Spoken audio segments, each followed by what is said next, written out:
सभी का स्वागत है एसवी एग्ज़ाम क्लासेज में। मैं मोहन वर्मा। आज मैं चर्चा करूंगा जेटेट सिलेबस को लेकर के। दोस्तों, आप सभी जान रहे हैं जेटेट सिलेबस जो अभी अपलोड है वो चेंज होने वाला है, लेकिन कब होगा ये एक बड़ा प्रश्न है। इसके बारे में हम डिटेल में बात करेंगे। इसके पहले हम आपसे 2016 का जो सिलेबस है उस पर चर्चा करते हैं। 2016 का जो 6 to 8 सोशल साइंस का सिलेबस है वो मैं आपको सबसे पहले दिखा रहा हूँ। उसमें कौन कौन सा टॉपिक पढ़ने को था और क्या क्या पढ़ने को था। ठीक है, तो चलिए शुरुआत करते हैं। ये जो अभी आप देख पा रहे हैं ना, ये ओरिजिनल 2016 वाला सिलेबस है। देखिए, ये बाल विकास एवं शिक्षा शास्त्र, यहाँ पर आप क्या देख पा रहे हैं, ये सीडीपी का पोर्शन है। सीडीपी का पोर्शन है। सीडीपी के पोर्शन में यहाँ पर अवधारणाएं सबसे पहले है दिया हुआ। अवधारणाओं में विकास की अवधारणा एवं अधिगम से उसका संबंध, बाल विकास के सिद्धांत एवं अवस्थाएं, बाल केंद्रित शिक्षा, सृजनात्मकता, व्यक्तिक विभिन्नताएं, सतत एवं व्यापक मूल्यांकन, विशेष आवश्यकता वाले बच्चों की शिक्षा।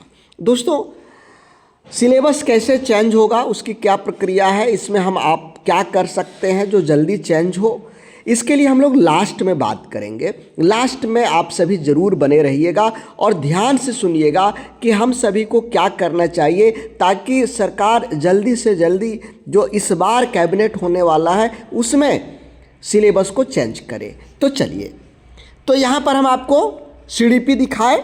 सीडीपी, इसमें अधिगम शिक्षा शास्त्र में बच्चे कैसे सोचते और सीखते हैं, शिक्षण अधिगम की मूल प्रक्रियाएं, अभिप्रेरण और सीखना। उसके बाद भाषा आता है। भाषा में देखिए अपठित उद्धरण, गद्यांश, पद्यांश। उसके बाद यहाँ पर देखिए मेनली जो व्याकरण खंड होता है वो व्याकरण खंड है।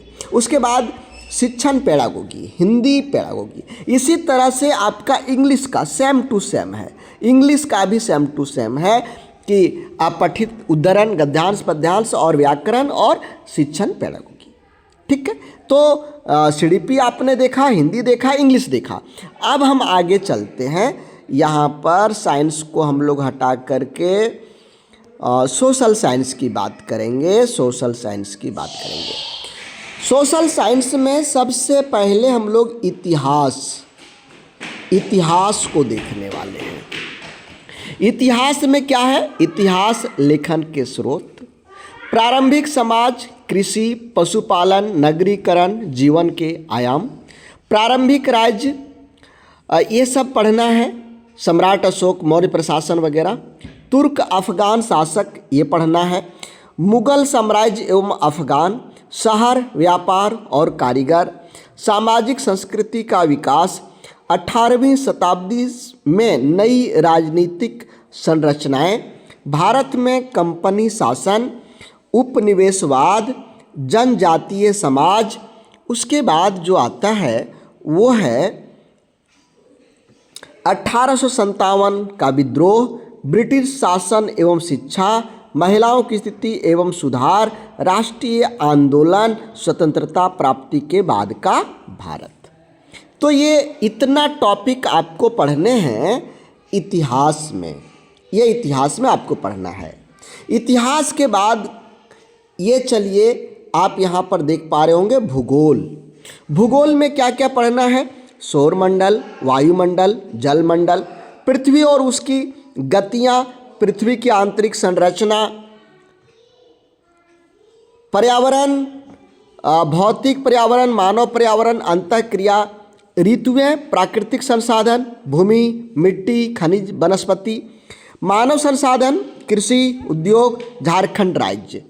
इसी तरह से जब आगे चलेंगे तो यहाँ पर आपको मिलेगा, ये देखिए सिविक्स का, पॉलिटिकल का, ये पॉलिटी का है। पॉलिटी, विविधता की समझ, संविधान, राज्य सरकार, स्थानीय सरकार, लोकतंत्र में समानता, संसदीय सरकार, ये पॉलिटी का है। ये मेनली आप टॉपिक जो देख रहे होंगे 9, 10 और 11, 12 का है। जो भी आप टॉपिक देख रहे हैं ये टॉपिक 9, 10, 11, 12 का है। इसी तरह से जब आप चलेंगे इकोनॉमिक्स में तो यहाँ पर जीविका के साधन, व्यावसायिक क्रिया, मुद्रा एवं विनिमय, जनसंख्या वृद्धि बिहार के संदर्भ में। और यहाँ पर आप अभी झारखंड भी देखना होगा आपको। सार्वजनिक वितरण प्रणाली, खाद्यान्न एवं व्यावसायिक फसलें, सहकारिता बाजार, आर्थिक एवं सामाजिक मूल्य। इसके साथ में आ जाता है शिक्षा शास्त्रीय मुद्दे, और यहाँ पर आपका छूट रहा है क्षेत्रीय भाषा। तो क्षेत्रीय भाषा का हम अलग से लेकर के आएंगे। क्षेत्रीय भाषा जो आपका है, चूँकि सभी का अलग अलग रहता है, तो हम पहले खोरठा, नागपुरी ऐसे करके हम लाएंगे सभी का। अब यहाँ पर हम लोग चलते हैं, सिलेबस बदलाव की बात करते हैं। दोस्तों, ये सरकार जो है ना, जब तक सरकार के कान में सिलेबस को लेकर के जोरदार आवाज़ नहीं गूंजेगा, बदलने वाली नहीं है। आप सभी जान रहे हैं, जैसे ही ये सिलेबस अपलोड हुआ, सारे लोगों ने विरोध प्रदर्शन किया। बहुत सारे स्टूडेंट्स जैक ऑफिस गए, शिक्षा विभाग के ऑफिस भी गए। वहाँ पर लोगों को जो सिलेबस में त्रुटियां हैं या संगतता है, उन सभी बारे में अपनी बातों को रखा गया, और उसी के आधार पर 3 सदस्यीय टीम का गठन हुआ। और वो 3 सदस्यीय टीम ने सिलेबस को गलत कहा, सिलेबस बदलाव की बात को स्वीकार किया। और उस समय के जो तत्कालीन शिक्षा मंत्री थे बैजनाथ राम जी, उन्होंने सिलेबस में बदलाव के लिए पहल किया। लेकिन इस बीच आपका विधानसभा चुनाव आ गया और वो ज्यों का त्यों हो गया। सिलेबस बदलाव को लेकर के शिक्षा विभाग अपने तरफ से सब कुछ कर रहा है, लेकिन इतना धीरे धीरे हो रहा है कि इसका एग्ज़ाम को लेकर के फिर रिजल्ट देना, फिर सहायक आचार्य की वैकेंसी को निकालना बहुत देरी लग रहा है। तो सरकार तक अपनी बातों को स्टूडेंट्स को पहुंचाना चाहिए। इसके लिए हमारी टीम आज से 10-15 दिन पहले भी देखे होंगे, एक वीडियो हमने बनाया था। उसके बाद हमने हमारी टीम को, रितेश सर जो हमारे केमिस्ट्री पे फैकल्टी हैं, उनको अबर जो कैबिनेट मीटिंग था उस दिन शिक्षा मंत्री से मिलने के लिए हम लोगों ने भेजा, प्रतिनिधि के रूप में वो गए, बातचीत हुई, आश्वासन दिए, लेकिन आश्वासन ही रह गया, रियलिटी नहीं हो पाई। तो अब क्या करना है, हम लोगों को 3 स्तर से, एक नहीं 3 स्तर से, सबसे पहले हम लोगों ने इस बीच में तीन बार जूम मीटिंग किया। जूम मीटिंग में बहुत सारे स्टूडेंट्स भी जुड़े, हमारे टीचर्स लोग भी जुड़े। अब हम लोग का काम है कि आप लोगों तक एक दिन तिथि तय करके उस दिन धरना प्रदर्शन को सफल करना है, ट्विटर आंदोलन को सफल करना है। तो इसके लिए फिर से आप सभी के साथ, स्टूडेंट्स के साथ जूम मीटिंग हम करने वाले हैं। इसके पहले जो लोग अपने अपने ज़िले में एक्टिव हैं, वो हमारे पास अपना अपना मोबाइल नंबर ज़रूर भेजें। जो भी स्टूडेंट्स इस आंदोलन में, इस मुहिम में जो भाग लेना चाहते हैं, जो आगे लीडरशिप के रूप में आप काम करना चाहते हैं, आप आगे आइए। और जो लोग पहले भी आंदोलन को लीड किए हुए हैं, उन लोगों से भी मेरा अपील होगा कि साथ में मिलें, एक साथ रहें।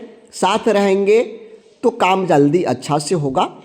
तो सारे लोगों से, जितने भी लोग हैं जो पहले भी मूवमेंट को सफल बनाए हैं, उन लोगों के प्रति भी हम आभार व्यक्त करते हैं और अभी अपील करते हैं कि सभी साथ में आइए, एक साथ में। जितने भी शिक्षक हैं जो जेटेट को पढ़ाते हैं, जेटेट बच्चों को सपोर्ट करना चाहते हैं, सभी लोग एक मंच पर आइए और एक साथ एक धारदार आंदोलन करिए। तभी जो आने वाला कैबिनेट है उसमें सिलेबस चेंज होगा। यदि सिलेबस चेंज नहीं हुआ तो देखिएगा रिजल्ट क्या होगा। तो किसी भी तरह से हम लोगों को सिलेबस चेंज करवाना है। इसके लिए आज संडे है, आज संडे को हम लोग जूम मीटिंग फिर से रात में करेंगे और कल एक वीडियो बनेगा जिसमें कुछ नंबर भी हम जारी करेंगे, जिस पर लोग बात करके अपने राय को देंगे। और यदि आप लोगों को ये लगता है कि नहीं बदलाव नहीं होना चाहिए, ये जो कर रहे हैं ये गलत है, तो कमेंट में आप लोग लिखिए। चूँकि मैं एक बात देखा हूँ, अभी परिमल कुमार के जो कमेंट्स होते हैं कि उन्होंने सहायक आचार्य की नियुक्ति को फंसा दिया, यदि वो नहीं होता तो अभी तक हमारा सहायक आचार्य की नियुक्ति हो गई रहती, वो सुप्रीम कोर्ट गया जिसके चलते लटक गया है। अब इसमें हम ज़्यादा नहीं पढ़ना चाहते, लेकिन हम किसी की बातों को नहीं सुनना चाहते। यदि आप लोग कहेंगे कि नहीं सर ये अच्छा हो रहा है, सिलेबस बदलाव होना चाहिए, इसमें हम सभी लोग आपके साथ हैं, हम लोग भी मिलजुल करके सहायता करेंगे, तभी हम लोग आगे इसमें आएंगे। नहीं तो ये नहीं कि एसबी एग्ज़ाम ने जेटेट को जानबूझ करके देरी करवा दिया, तो ये हम नहीं चाहते हैं। हो सकता है कि आंदोलन से नहीं हो तो हम लोग हाई कोर्ट का दरवाज़ा भी खटखटाएंगे, हाई कोर्ट में हम लोग केस वगैरह भी करवाएंगे वहाँ पर, तो हो सकता है लेट हो। तो इन सभी बातों को ध्यान में रखिए, और आप लोगों का कमेंट जिस तरह से आएगा उस कमेंट को हम लोग पढ़ेंगे। कमेंट ज़रूर करिएगा, सारे लोग कमेंट करिएगा, ताकि ये बात क्लियर छन करके आए कि क्या करना चाहिए नहीं करना चाहिए सो। और हाँ, यदि आप जूम मीटिंग में भाग लेना चाहते हैं हमारे साथ में, तो हमारा जो ऑफिस का नंबर है उस पर आप कॉल करिएगा, और उसमें हम आपको या तो व्हाट्सएप पर मैसेज करिएगा, जूम मीटिंग की लिंक हम आपको देंगे। तो आज के लिए बस इतना ही, लेकिन जाते जाते हम एक चीज़ कहेंगे कि यदि सारे लोग एक साथ लग जाएंगे ना, तो सिलेबस बहुत जल्दी बदल जाएगा। और आप लोगों को हम लगने कह रहे हैं, हमारी टीम भी पूरी तरीके से आप लोगों के साथ है, चाहे जो भी कुछ करना पड़े, जो भी संविधान के दायरे में हमारा हक बनता है, संवैधानिक तरीके से हम लोग सरकार पर दबाव डालेंगे। पूरी टीम, एसबी एग्जाम की पूरी टीम आप सभी के साथ में है, और अपेक्षा भी हम करते हैं कि आप लोग जो कमेंट में कहेंगे बताएंगे, उस अनुसार से हमारी टीम पूरा करेगी। थैंक यू सभी को। जय हिंद, जय झारखंड।